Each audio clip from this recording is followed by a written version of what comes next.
Au cœur du quartier Moursal, le centre d'Akouna Espoir. Là-bas, vivent plus de 60 enfants communément appelés enfants de la rue. C'est en 2016 que ce centre est créé par Aleva Ndafogo Jude et ses compagnons dans le but suprême d'assurer la réinsertion socio-professionnelle des enfants en situation de rue.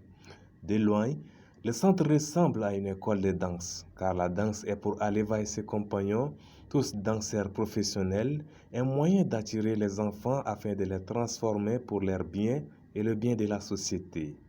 Mais une fois à l'intérieur du centre, c'est un autre monde qu'on découvre. La danse n'est pas la seule activité. Les enfants bénéficient également des connaissances scolaires telles que l'apprentissage de la lecture, l'éducation à la citoyenneté et bien d'autres. On commence par comme ça. Alphabet.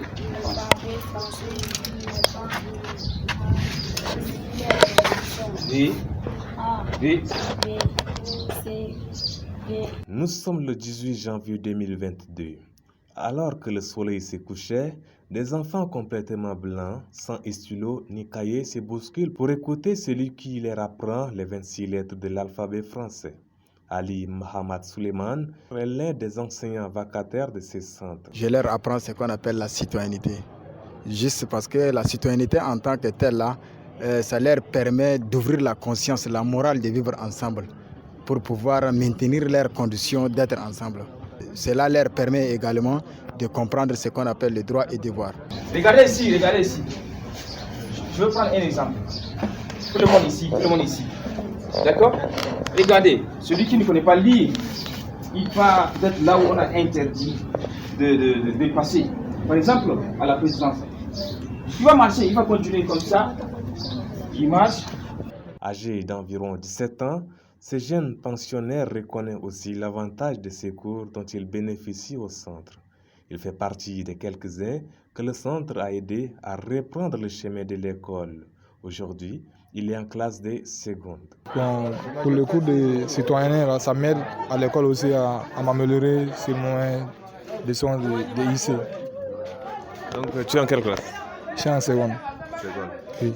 La volonté est là, l'engagement aussi. Mais sans un grand soutien, le centre d'Akouna Espoir voit son espoir à l'épreuve. Aleva Ndafogo Jude. Comme vous constatez, nous manquons énormément de difficultés. Il n'y a pas d'établissements, il y a aussi des manques de fournitures scolaires.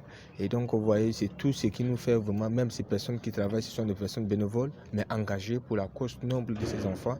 Et ces personnes qui viennent aussi, qui apportent leur contribution pour aider ces enfants. Et donc, nous avons la prise en charge de 65 enfants qui sont là. Et donc, je profite de cette occasion pour lancer vraiment un appel à l'endroit de nos autorités vraiment en charge, des ONG déjà qui sont en place, qui aident aussi les associations, ainsi que les personnes de bonne volonté. Parce que le travail que nous menons, il ne faut pas que les gens voient que c'est seulement la danse. Oui, la danse, c'est un appât. Parce que si ce n'est pas la danse, comment on peut pas aller vite fait dans la rue, ramasser les enfants pour les inscrire à l'école, ça ne peut jamais se faire.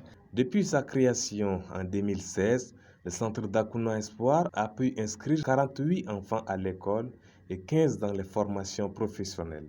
Malgré ces résultats satisfaisants, avoir l'autorisation de fonctionner était un véritable parcours de combattant.